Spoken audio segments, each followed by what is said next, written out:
Hello friends. SBI का mains गया है बहुत जल्दी। अब हमें एलपीटी देने की जरूरत पड़ेगी, तो हमारे ऑनलाइन क्लासेस भी चल रहे हैं और आज हम एक नया कॉम्प्रिहेंशन लेके आए हैं। स्टूडेंट्स, आशा करते हैं कि आपको अच्छा लगेगा। प्लीज आपको इससे रिलेटेड और कुछ भी इंफॉर्मेशन चाहिए तो आप कमेंट बॉक्स में लिख लीजिए, तो हम भी इससे मोटिवेट होते रहते हैं कि हमें किस अकॉर्डिंग वीडियो बनानी है, कौन सी लैंग्वेज में आपको चाहिए, प्लीज वो भी आप मेंशन कर दीजिए। शुरू करते हैं। मानवाला काही निसर्गदत्त हक असतात। मानव को निसर्गने, प्रकृतीने काफी हक्क दिए हैं. जगातील सर्वत्र देशामधील नागरिकांना ते प्राप्त झाले पाहिजेत या हेतूने मानव हक ही संकल्पना आधुनिक कालात प्रचलित झाली. जग के अंदर सब में देश के अंदर नागरिकों को वह प्राप्त हुआ देखकर यह पर्पज से मानव हक यह संकल्पना आधुनिक काल में प्रचलित हुई, मतलब फेमस हुई. जीवित, उपजीविका याच्या बरोबर भाषण, संघटना आणि धर्मश्रद्धा स्वातंत्र्य याच्या मानवी हक्कामध्ये समावेश होतो. जीवित जीने का हक, उपजीविका कमाने का हक, इसके साथ भाषण करने का हक, बोलने का हक, संगठना और धर्म श्रद्धा स्वातंत्र, इनके साथ मानव हक के अंदर समावेश होता है. इंग्लैंड के अंदर 1215 मध्ये मॅग्ना कार्टा या नावाने ओळखला जाणारा कायदा संमत झाला. इंग्लैंड के अंदर मैग्ना कार्टा या नाम से जो एक कायदा, एक लॉ सम्मत हुआ, मतलब अप्रूव हुआ, तेव्हापासून राज्य संस्थांच्या अधिकारावर बंधने असावीत ही कल्पना जन्मला आली. तब से राज्य संस्था के अधिकार पर बंधन में होने से यह कल्पना जन्म में आई.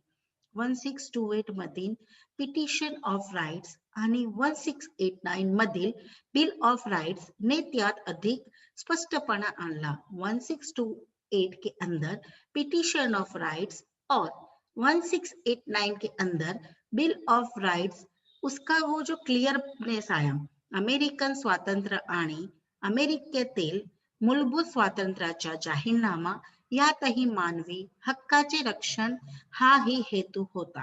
अमेरिकन स्वातंत्र्य और अमेरिका के अंदर मूलभूत स्वातंत्र्य का डिक्लेरेशन, इसके अंदर मानव हक के आरक्षण के पर्पज से होता है.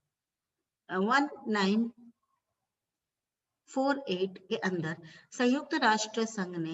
संयुक्त राष्ट्र संघाने मानवी हक्काचा जाहीरनामा घोषित किया आणि त्याच वेळेस भारतास स्वातंत्र्य मिळाल्यामुळे संविधान तयार करण्याचे काम शुरू होते. 1948 के अंदर संयुक्त राष्ट्र संघ ने मानवी हक का डिक्लेयर किया और उसी वक्त भारत का स्वातंत्र्य मिलने की वजह से संविधान, कॉन्स्टिट्यूशन तैयार करने का काम शुरू था. घटनाकावर या जाहीरनाम्यातील तरतुदीचा प्रभाव होता. मतलब घटनाकारावर या जाहीरनामा के अंदर तरतुदी का प्रभाव था और म्हणूनच त्यातील काही तरतुदी का भारतीय राज्य घटना केसेस, मतलब काफी जाहिरनामा के अंदर केसेस का प्रभाव था. इसी वजह से उसके अंदर केसेस भारतीय राज्यघटना के तिसऱ्या भागात केलेल्या आहेत.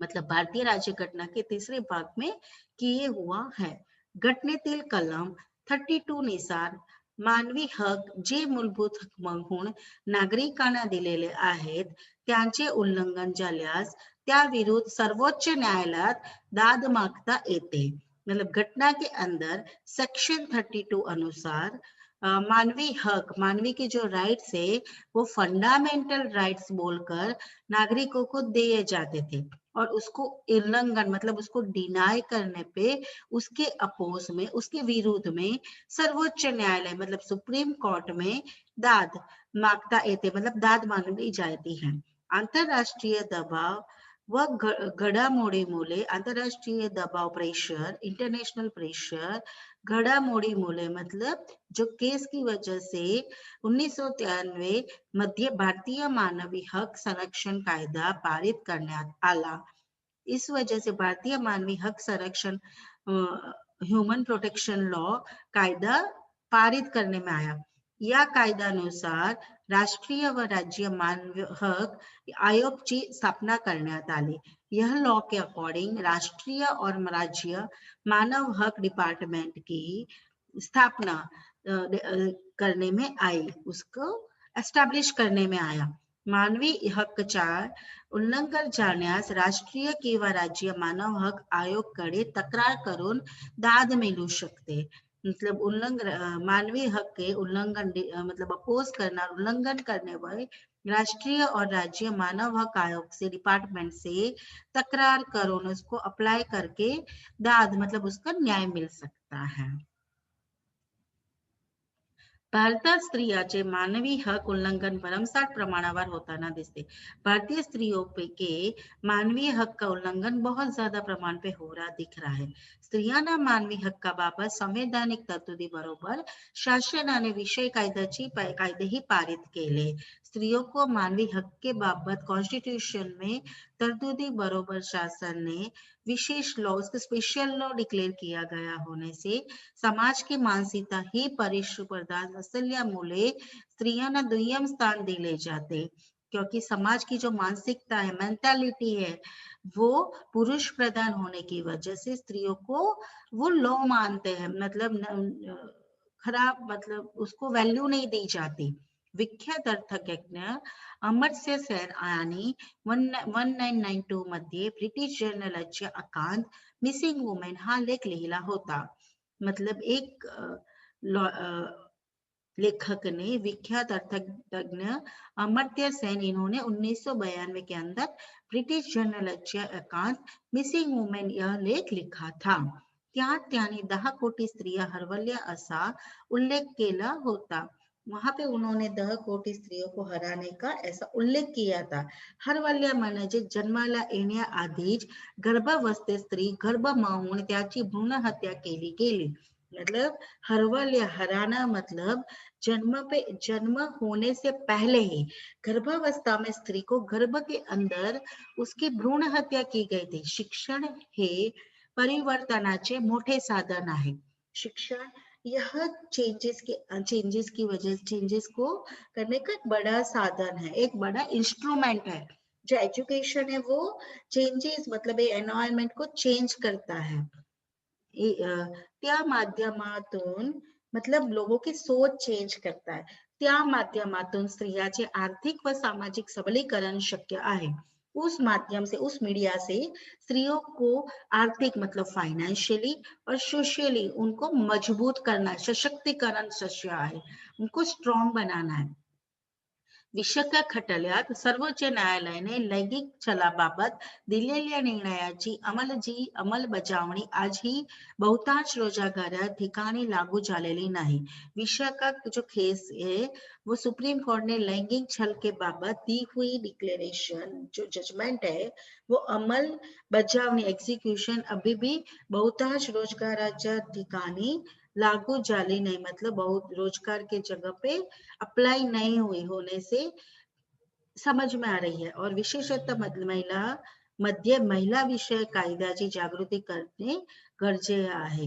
मतलब काफी लोगों को जो स्पेशली वुमेन्स को जो लॉ है उसके बारे में नॉलेज देना की जरूरत है. अब उसके क्वेश्चन आंसर्स करते हैं. योग्य वाक्य निवडा. सर्व मानव हक हे कायदेशीर हक आहेत. सर्व मानव हक ये मूलभूत हक आहेत. या सर्व मानव मूलभूत हक ये मानव हक आहेत. तो यहाँ पे हमारा जो है वो क आंसर ऑप्शन ठीक रहेगा. मतलब सर्व मूलभूत हक हे मानव हक आहेत. जो बेसिक हक है वो मानव हक है.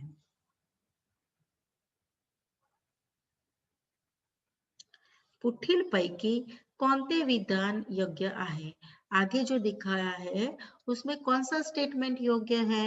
स्त्रियांची मानवी हक उल्लंघन फक्त स्त्रियांचे शिक्षण रोकू सकते. मतलब जो मानवी हक है स्त्रियों के मानवी हक का उल्लंघन सिर्फ स्त्रियों का शिक्षण उसको रोक सकता है. दुसऱ्या कोणी पैच्या शिक्षण स्त्रियांनी महिला विषयक कायद्याबाबत अधिक जागृत असण्यास हवे मतलब दूसरा किसी की अपेक्षा इसकी कंपेयर में स्त्रियों को महिला विषय कायदा से रिलेटेड अधिक जागरूक होना चाहिए। तो यहाँ पे हमें स्त्रियों का मानवीय हक उल्लंघन फक्त स्त्रियों का शिक्षण रोक सकते हैं।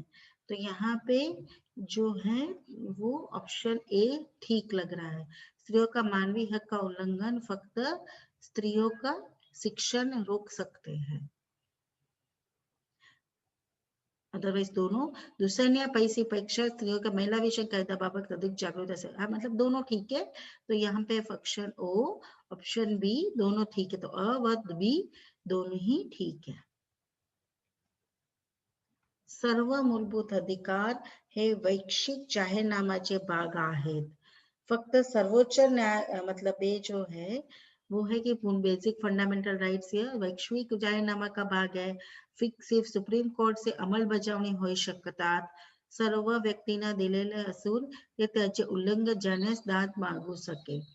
वरील पैकी कोणती नाही, ऊपर में से कोई भी नहीं। तो यहाँ पे 3 ऑप्शन है। सर्व व्यक्ति के दिए देने होने से वो उल्लंघन होने पे वो दाद मांगू सकते, वो न्याय मांग सकते हैं। महिला सब करे महिला सबलीकरण यामुळे होऊ शकते। महिले को मजबूत किस वजह से हो सकता है?